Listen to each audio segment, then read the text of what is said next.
dia tonga soa eto amin'ny fandarana Jeanne Forêt Santé aty Canada indray ianao noho ny fangatahany maro zany dia naveriko ihany zany ny fanolorana ny fandarana amin'ny teny malagasy eto satria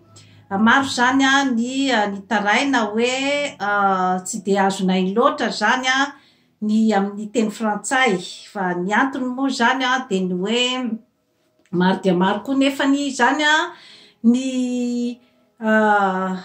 kanadiana izay miteny hoe toa tsy hitanay mihitsy ny teny frantsay ao amin'ny fandaranao fa vao miklique zahay dia teny malagasy daholy ka no izay fangatahana maro samihafa zay zany dia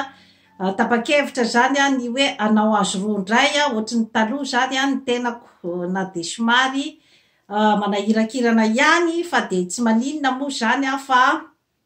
ny tenako moa tsy misy fanomanana amin'itony zavatra rehetrarehetra itony fa dia efa boky efa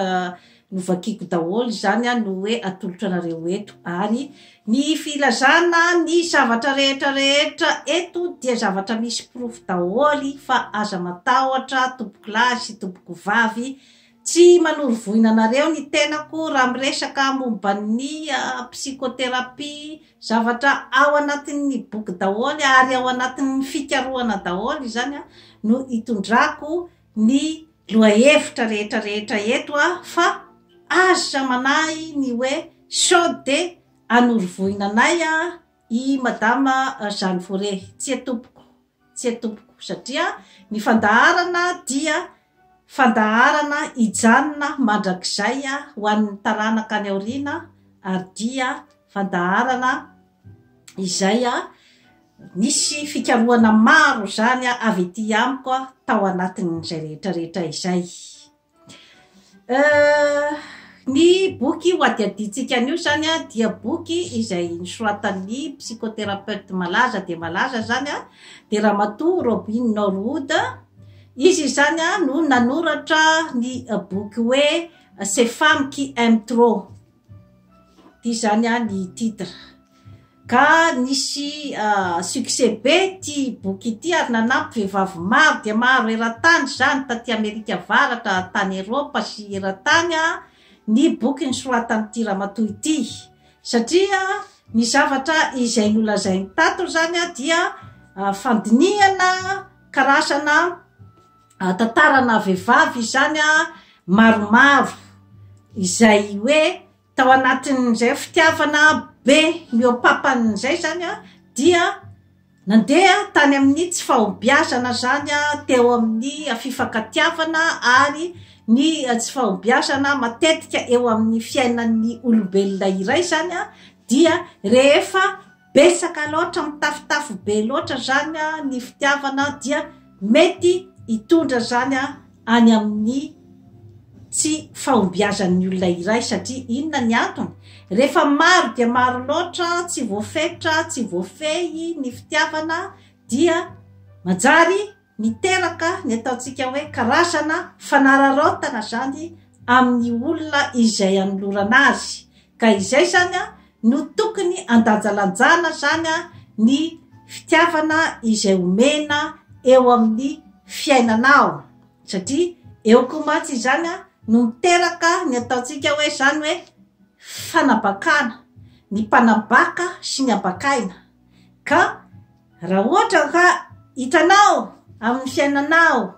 fa matetika voambaka ianao ary dia miverimberina foana izany zavatra izany dia mba tokony ianao zany hoe hieritreritra hoe mety misy zavatra ngamba avy ety amiko mahatonga an'izao karazan-javatra miverimberina foana zany ato ty amiko satria io dia misy karazana fifantonana koa zany eo amin'ny mpanabaka sy ny abakaina satria ao ambadiky ny abakaina dia misy zany ilay karazana tsy fitokisantena ilay karazana fitadiavana fitiavana fitadiavana fakasitrahana zany daholo zany no teneny ramatoa Robin Norwood ato amin'ity boky ity ka matetika zany ireo karazana fifantonan'ireo karazan'olona ireo zany no miteraka foana ny tsy fahombiazana eo amin'ny fitiavana ary miteraka foana ny ataontsika hoe zany hoe fahadisom-panantenana zany eo amin'ny fifandraisana satria ny mpanambaka dia karazan'olona izay manatsaina izany hoe mahafantatra tsara zany izy hoe inona ny zavatra tadiaviny ambonimbony kokoa zany ny azy ny eo amin'ny hoe lafiny intelligence rationnelle zany izany hoe ny fahafantarana zany ny hoe inona ny zavatra tadiaviny amin'ny olona anankiray ary dia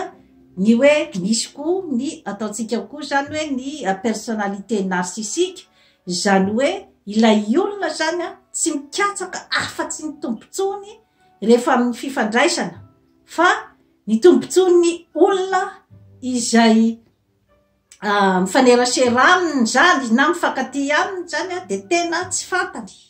fa ny tompontsony ihany zany no jerevany rehefa amin'ny fifandraisana ka matetiky izay zavatra zay zany dia miteraka ny ratrapo sy ny fahadisom-panantenana zany amin'ny olona izay iarany zay ataontsika hoe zany hoe personnalité narcissika izay ary ny karazana personnalité narcissika dia olona tena misaina zany hoe tena olona zany izay mahay mandinika olona ainy tsara mihitsy zany ny hoe mahafantapatatra hoe ity olo ity zao raha ohatra atonoko angatahako zavatra ohatran'izao zany dia ty zao no mety anaiky satria ny olona manana personnalité narcissika zany izy dia olona mahay mifandray amin'olona zany eo amin'ny hoe lafiny fahaizana misarika izany hoe ny resaka sarma sy ny resaka fandangolangona zany dia zavatra efa ianarany tsara mihitsy zany ny fanaovana n'izay zavatra zay mba azahoana zavatra amin'ny olona izay mifanerasera aminy tsy misy maharatsy ny fahaizana mandangolango ny fahaizana misarika tsy misy maharatsy an'izay fa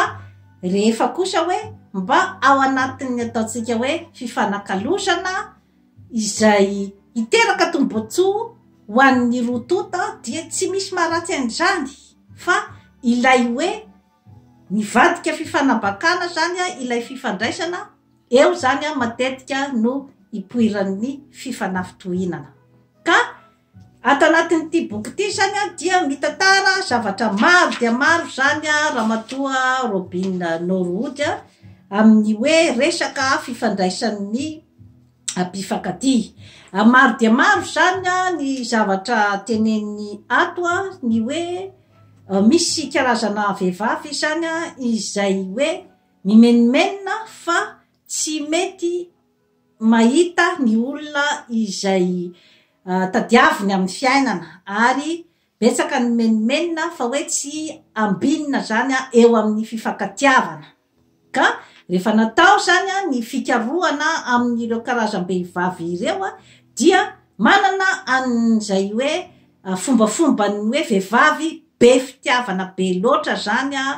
no nahatonga anazy tsy nety na tanteraka zany ny fifankatiavana hatramin'ny farany zany hoe ny fifankatiavana moa zany raha hoe ny faniritsika olombelona de ny hoe fato ny isarahana fa matetika zany ao ambadiky reny fifankatiavana izay rava fifankatiavana izay mitondra takaitra mitondra karazana ratrapo zany dia rehefa natao ny fikarohana dia maro zany ny hoe dridradridra ny vehivavy zany betsaka loatra ilay fitiavana ka tsy hay ny mandanjalanja azy ka maro dia maro ny zavatra lazay Ramatoa Robin Norwood zany mety mahatonga an'izay zavatra rehetrarehetra zay satria dia nazavainy ny ataontsika hoe zany aspect psychologique zany hoe ny lafiny ara-psychologique ara-toetsaina dia nazavainy ihany koa ny resaka genetika sy ny hoe resaka zany hoe biolojika zany ao amin'ny olona anankiray ka tsy mijanona fotsiny izy zany amin'ny famakafakana atao amin'ny resaka psikolojika fa miditra bebe koa zany izy eo amin'ny hoe resaka ara-biolojika ny hoe zavatra genetika zany hoe efa ao amin'ny olona anankiray mihitsy zany misy efa karazana prédisposition ao aminy mihitsy zany io hoe tsy fahaisana zany ny mandanjalanja ny fifankatiavana io. Raha eo amin'ny resaka ara-psikolojika zany no resahatsika dia voalazan-dramatoa Robin Norwood zany fa matetika zany ny ankizy izay hoe tsy nahazo ny fitiavana teo amin'ny ray aman-dreny tamin'ny mbola kely zany hoe ilay fitiavana tsy misy takaliny, ilay tambitamby izay andrasan'ny ankizy eo amin'ny ray aman-dreny zany betsaka zany ny hoe tsy nahazo an'izay zavatra zay zany teo amin'ny fahazazany satria zava-dehibe amin'ny olombelona iray zany io hoe fahazazana io. Ka raha ohatra ao zany misy zavatra mikorotana ohatra hoe ray aman-dreny mpisotro toka, ray mpianakaviana mamolava, mpikapoka vady, ny tontolo manodidina mikorotana, misy ny karazana ataontsika hoe zany hoe reny délinquance na ny karazana korotana eo amin'ny fiarahamonina ohatra hoe olona mpangalatra ny manodidina azy, olona mpamono olona ohatran'izay zany dia hoe manjary miteraka korotana zany ao amin'ilay zaza satria iny zany no exemple izay eritreretina zany hoe iny zany ny zavatra mety amin'ny fiainana ka tsy misy fahadisoany manokana ny amin'izay zavatra rehetrarehetra izay satria ny lalana mihitsy zany no hoe tena diso hatramin'ny voalohany. Ka zany zavatra rehetrarehetra izany nefa dia tsy hoe akory hoe zavatra tsy azo sorohana zany fa ao anatin'ny fahalalana ny no ahafahana manitsy sy reny hoe fisininy ataontsika hoe zany hoe mpanabe amin'ny fiarahamonina zany nge no ilana ohatra zao aty Amerika Avaratra de misy an'ireny hoe centre communautaire zay hoe mikarakara zany ny olona ao amin'ny toerana anankiray zany hoe fanabeazana ny olom-pirenena ara-tsaina, ara-batana ary ara-panahy. Eo ihany koa ny mpitondra fivavahana, eo ihany koa ny mpanabe izay tokony zany hoe afaka anome zany an'ireo hoe karazana hoe torolalana ho an'ny vahoaka ao amin'ny tany iray zany ka mahatonga ny vahoaka izay afantatra ny tsara sy ny ratsy. Ka izay lafin'izay zany no tena hoe antitra terin-dramatoa Robin Norwood zany hoe raha ohatra zany misy ataontsika hoe vehivavy tsy nahazo an'izay hoe fitiavana tsisy takaliny teo amin'ny ray aman-dreny zay dia osaosa zany ny personnaliteny, osaosa zany ny hoe fijorony amin'ny fiainana sy ny fitokisantena izay ananany satria raha ohatra ka hoe ankizy zany izay hoe latsalatsa foana zany no hoeny tramina kely anazy fanatebana kialakely ratsy tare tsy mahay ninina zay zany no averimberina aminy dia misy fetraikany be dia be mihitsy zany any rehefa lehibe izy amin'izay lafin'izay satria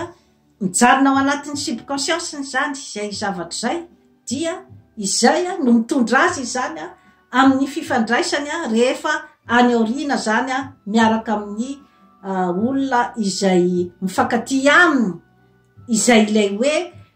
tsy manana zany izy ny fitokisantena ary tsy manana koa zany ny hoe fakasitrahan'ny tenany dia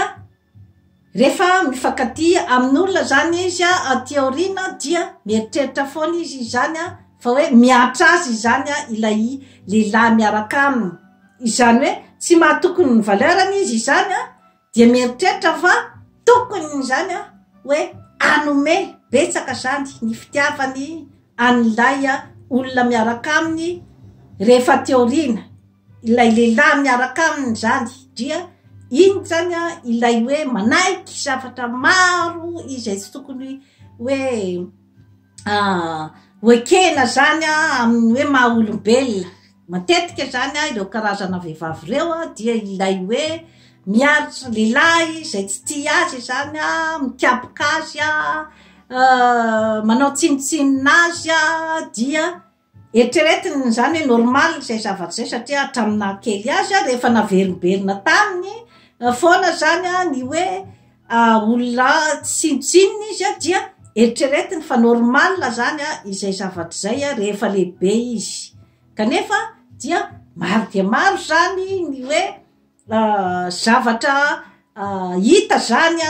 lesoka hita be dia be zany eo amin'ny hoe tsy fahombiazana eo amin'ny resaka fitiavana satria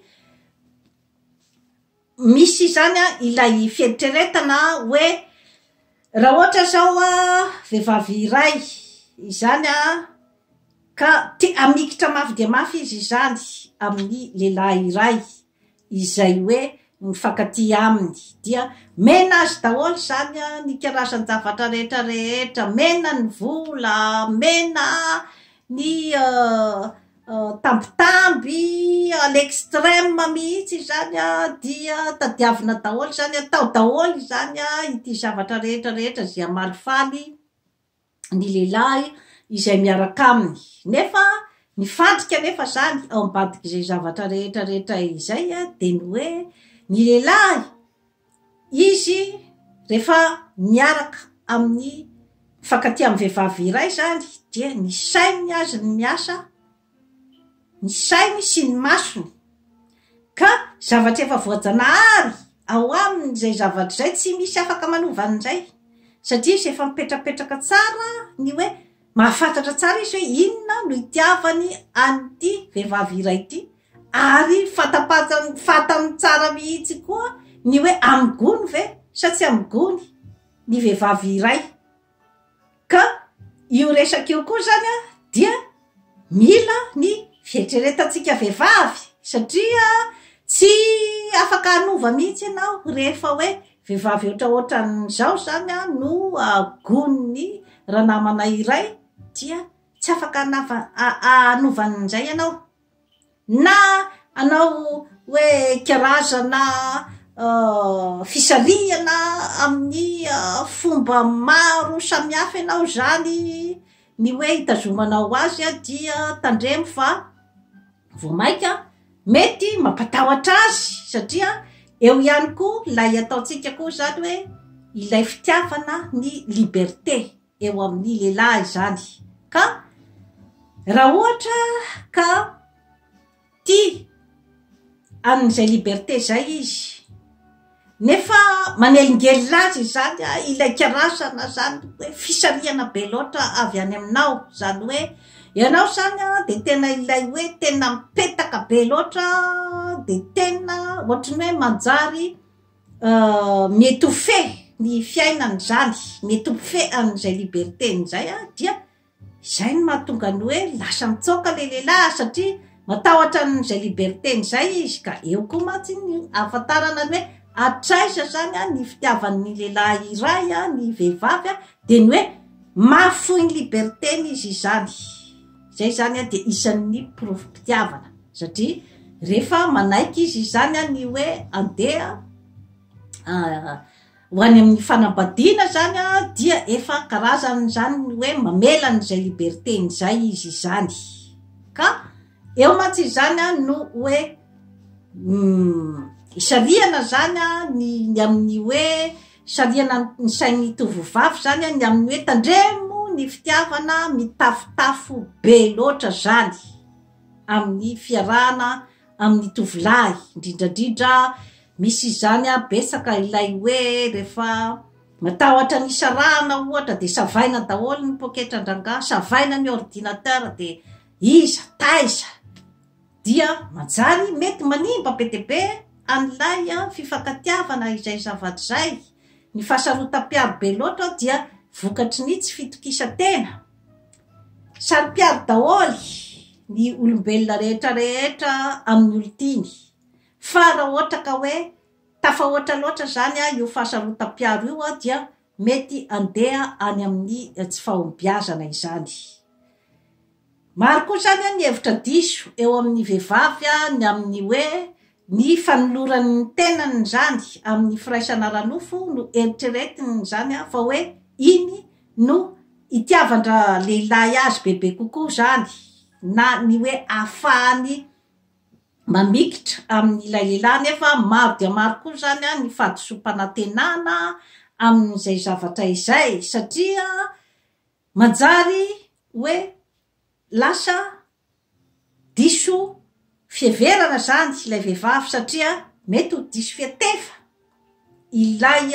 karazana zany hoe fieritreretana hoe ny fanolorana ny tena zany no ampifikitra bebe kokoa an'ilay lehilahy. Kanefa tadidio fa tsy ny vatana ihany no mamorona ny olombelona iray, fa eo ihany koa ny saina sy ny fanahy, ka eo ihany koa zany ny ipetrahany hoe mifanaraka tsara amin'ny lehilahy iray ve ny sainao sy ny fanahinao, mitovy ve ny fomba fijery izany zavatra rehetrarehetra izany, mitovy ve ny tanjona amin'ny fiainana, afaka mifameno ve ianao ve no ao aminao ve ny zavatra tadiaviny. Izay zavatra rehetrarehetra izay zany dia tokony zany hoe hoeritreretitsika vehivavy daholy rehefa amin'ny fiarahana, satria maro dia maro izany ny hoe zava-miseho amin'ny fiainana amin'ny hoe fieritreretana zany, fieritreretana fa hoe rehefa metimety ny fifandraisana amin'ny voalohany de efa mieritreritra zany ny akabeazan'ny vehivavy hoe tena hety izy ty, tsy maintsy zany manana an'izay hoe karazana fandanjalanjana ny fitiavana izay zany. Tsy misy maharatsy ny fanomezam-pitiavana, fa tsy maintsy tokony ho lanjalanjaina. Inona zany ny tokony ataonao zany raha vehivavy, araky ny torohevitra omen'ny ramatoa Robin Norwood. Raha ohatra ianao zany tafiditra ao anatin'izay lay hoe vehivavy mitady fitiavana be de be izay zany, satria tsy nahazo ny fitiavana izay hoe fitiavana nandrasanao tao amin'ny ray aman-dreny zany, dia mieritreritra ianao fa ilay olona mifankatia aminao zany rehefa hoe misakroche betsaka loatra zany aminy ianao zany mamikitra be anao zany dia diso fanantenana fa hoe efa nomeko ny zavatra rehetrarehetra iny olona iny, kanefa nahoana no nandao ahy. Ka rehefa ao anatin'izay zany de ny torohevitra omeny ramatoa Robin Norwood zany de ny hoe mahaiza mandanjalanja foana zany ny fietsika izay ataonao ianao tovovavy, indrindrandrindra rehefa mba hoe efa nahita karazana hoe fahadisom-panantenana ianao tamin'ny fiainanao, ndre mandeha indroa dia mba efa tokony amin'izay anao zany mba andanjalanja, satria ny manome tsiny be fahatany ny olona izay hoe nifankatia taminao teo aloha zany dia raha ohatra ianao mifikitra amin'izay hevitra zay dia mbola amerina koa zany ny ereranao, raha ohatra ka tsy mijery ny erreur na ny adisoana avy ety aminao, satria ny fahaizanao ny erreur avy ety aminao eo zany no mipetraka ny atao hoe responsabilité. Responsable ianao zany eo amin'ny fifankatiavanao, responsable ianao eo amin'ny fetezany sy ny tsy fetezany, satria tokony ho tsapanao zany ny hoe voalohany indrindra aloha zany rehefa mifankatia amin'ny tovolahy de ny hoe olombelona ity eto anatrehako ty dia afaka manana ny safidiny izy, fa hevitra diso ilay hoe rehefa mifankatia aminao lay olona de hoe tonga de eritreritra anao fa mandrakizay, tonga de eritreritra anao fa hoe tsy isy fiovana intsony ilay fiarahana zay zany dia hevitra diso fa manana tombony betsaka ianao raha ohatra ka hoe manomboka ny fiarahana dia efa mieritreritra ianao hoe manana ny safidiny ity olo ity ary afaka misafidy ahy izy nefa afaka misafidy olona hafa koa indrindrandrindra moa zany ka hoe raha ohatra ka mbola tsy ao anatin'ny mariazy mbola tsy nisy ny contrat ny fanaovana fa na de misy ara ny contrat ny fanaovana dia mbola olombelona iny ka eo zany ny mila n'ilay hoe fahaizana mikojakoja ny fitiavana, fahaizana mikojakoja ny fifandraisana, fahaizana ny ekilibra ny zavatra lazaina sy ny fihetsika tao sy ny hoe resaka fafehezana ny communication ary indrindrandrindra ny fitokisanao ny tenanao sy ny fahaizanao mijery hoe inona ny zavatra tadiavin'ny vadinao sy ny olona miaraka aminao, inona ny zavatra andrasany aminao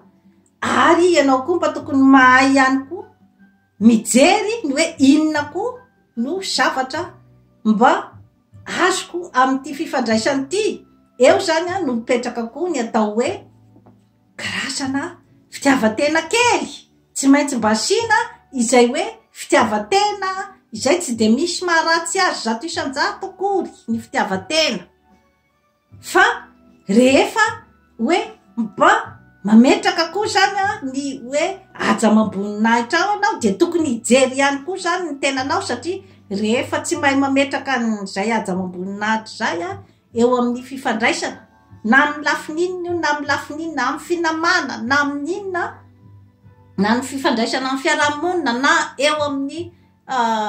fifankatiavan'ny mpifankaty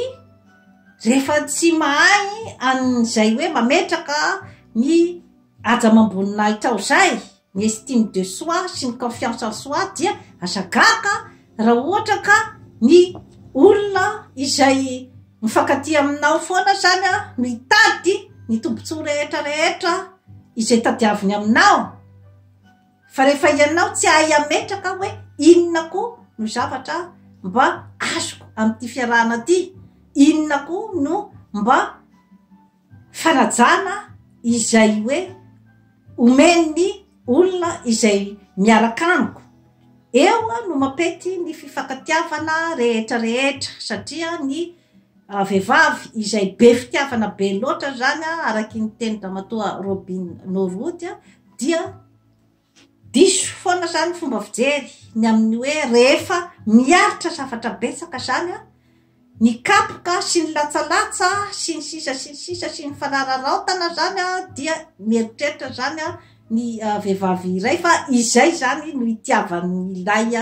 lehilahy mifankaty aminy diso hevitra, tena diso hevitra satria efa mampiseho izy zany ny hoe tsy fankasitrahany anao satria hevitra diso koa zany ny fieritreretana fa ny fitiavana de fijaliana tsy etompoko olondroa no tompon'andraikitra ao anatin'ny fifankatiavana ka ireo olondroa reo zany no tokony hamolavola ny fifankatiavana mba andeha any amin'ny fahasambarana satria tsy mirotsadrotsaka fahatany avy any an-danitra akory ny asambarantsika eto ambonin'ny tany fa isika ihany izany no mandrindra azy no mamolavolany ohatran'izay koa ny eo amin'ny fifankatiavana ka matetika zany dia mirona foana zany any amin'ny tsy fetezana zany izay toe-javatra zay ny amin'ny hoe raha ohatra ka ianao tovovavy zany ianao ihany no tia an'ilay lehilahy ary dia tena zava-dosa de zava-dosa no ateraky zany satria ny azy dia mahitsy ny fitiavan'ny lehilahy tsy azo vilivily io zany efa zava-boajanahary ao aminy zay zavatra zay hoe na izy ty na izy tsy ty izay zany dia tsara fantatritsika vehivavy zay zavatra zay kanefa izy tsy hiteny amin'ny vehivavy miaraka amiko hoe tsy tiako ianao fa raha ohatra zany ianao ka mbola mi-entretenir aniny fifandraisana izay atao hoe fifandraisana mampijaly anao iny dia tsy misy eritreriny ny hoe hiala am'izay raha ohatra ianao ka mbola manome fahafinaretana azy, raha ohatra ianao ka mbola manome ny zavatra tadiaviny rehetra nefa izy efa mampiseho aminao fa tsy tianao, dia zany zavatra rehetrarehetra izany dia matetika mandeha foana zany any amin'ny tsy fahombiazana, satria rehefa tsy mipetraka izay hoe fifankatiavana tena mariny zay, rehefa tsy mipetraka ny hoe fifankatiavana tena izy dia aza manantena hoe raha pitso iny iova na raha afaka pitso iny iova, fa ny fitiavana de fitiavana zay ny anarany, ohatry ny volamena io. Ka rehefa tena ny volamena no nipetraka dia na mandeha any anaty fotaky indraindray, na mandeha any amin'ny lavapiringa raha ohatsy izy ny fitenenana de volamena zay ny anarany, volamena zay ny anarany. Ka tsisy afan'izay ny fitiavana tena izy, ka anjaranao zany no mandanjalanja an'izay zavatra zay hoe mahatsiaro fitonitsaina ve rehefa miaraka amity olona mifankaty amiko ty, ianao ihany de efa afaka mamaly an'izay. Eo amin'ny lafiny ara-biolojika izay lazain-dramatoa Robin Norwood ato amity boky ity zany dia eo zany ny mipetraka ilay ataotsika hoe ireo karazan'olona izay hoe izy mihitsy zany no tsy de metimety loatra, zany hoe raha misy zany eo amin'ny hoe ny karazana ohatra ny meno zany de ohatra eo amin'ny fianakaviana misy ny fisototoka, misy ny fifohana zava-mahadomelina, satria reo zavatra rehetrarehetra reo fa nazavaiko teto daholo ny antony mahatonga an'ireo, satria karazana hoe filana ara-biolojika sy ara-psikolojika zany ao amin'ny olona iray no mahatonga azy zany izay hoe mifikitra zany amin'ireo karazan-javatra reo. Mety misy ihany koa zany ny hoe tsy fisakafoanana ara-pahasalamana, inona moa ny idiran'izay, de ny hoe ny resaka fihinanana siramamy be loatra, ny sira be loatra, ny lafarinina be loatra, satria reo zavatra reo zany dia karazan-javatra izay ataotsika hoe zany hoe mitovitovy ihany zany amin'ny zava-mahadomelina, ny asany zany amintsika olombelona, satria rehefa misy zany ny fahazarana mandray an'ireo, indrindrandrindra moa zany ny siramamy, dia ohatriny hoe karazana hoe zava-mahadomelina, drogy izay miteraka karazana dépendance na ny fiakinan-doha ho an'ny olona anankiray, zany hoe voasoresoreny izy zany na manamanan'olana izy zany dia misesika siramamy, de nefa iny siramamy iny nefa manjary ohatriny